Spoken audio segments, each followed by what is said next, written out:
এদিকে বেনাপোল বন্দরের পরিচালক শামীম হোসেন জানান, দ্রুত পণ্য খালাস নিশ্চিত করতে সংশ্লিষ্ট সকলকে প্রয়োজনীয় নির্দেশনা দেয়া হয়েছে, যাতে বেনাপোলের ওপারে পেট্রাপোল বন্দরে কোনো প্রকার পণ্যজট না সৃষ্টি হয়।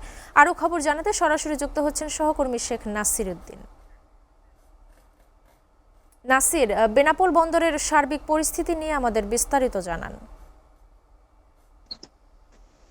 জি ইশিতা, ধন্যবাদ আপনাকে। আপনি যেমনটা বলছিলেন, আসলে দেশের বৃহত্তম স্থল বন্দর বেনাপোল, চট্টগ্রাম বন্দরের পরে বেনাপোল বন্দর। এখানে সিংহভাগ রাজস্ব আদায় করে থাকে বিভিন্ন দপ্তরের কর্মকর্তারা। তবে ঈদের পরের থেকে বেনাপোল স্থল বন্দরের কার্যক্রম স্বাভাবিক আছে। তবে বেনাপোল বন্দরের ওপাশে পেট্রাপোল অংশে প্রায় 1000-এর অধিক গাড়ি বাংলাদেশে ঢোকার অপেক্ষায় আছে, এবং বনগা পার্কিং এর সেন্টারে সেখানেও প্রায় 1000 গাড়ি দাঁড়িয়ে আছে বলে যেটা আমি বন্দর সূত্রে জানতে পেরেছি। তবে বেনাপোল স্থল বন্দরের পরিচালক শামীম হোসেন তিনি আমাকে যেমনটা জানিয়েছেন, গতকাল বেনাপোল স্থল বন্দর থেকে প্রায় 700 পণ্যবাহী ট্রাক বাংলাদেশের বিভিন্ন গন্তব্যস্থানে পণ্য নিয়ে রওনা দিতে বলে যেটা তিনি আমাকে জানিয়েছেন। তবে বেনাপোল স্থল বন্দরের কার্যক্রম স্বাভাবিক আছে, এবং বিশেষ করে বেনাপোল বন্দরের অপোজিটে পেট্রাপোল অংশে 1000-এর অধিক গাড়ি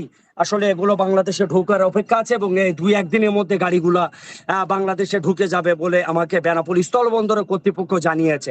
এবং পাশাপাশি বেনাপোল কাস্টমস হাউসের কর্মকর্তারা তারা আসলে বন্দরকে সার্বক্ষণিক মনিটরিং করছে, যাতে দ্রুত কার্যক্রম হয় এবং কাঁচামাল পেরিশেবল এগুলো যাতে দ্রুত সার করানো যায় সে নির্দেশনা দিচ্ছেন। তবে দুই দেশের মধ্যে যাত্রী যাতায়াত স্বাভাবিক আছে।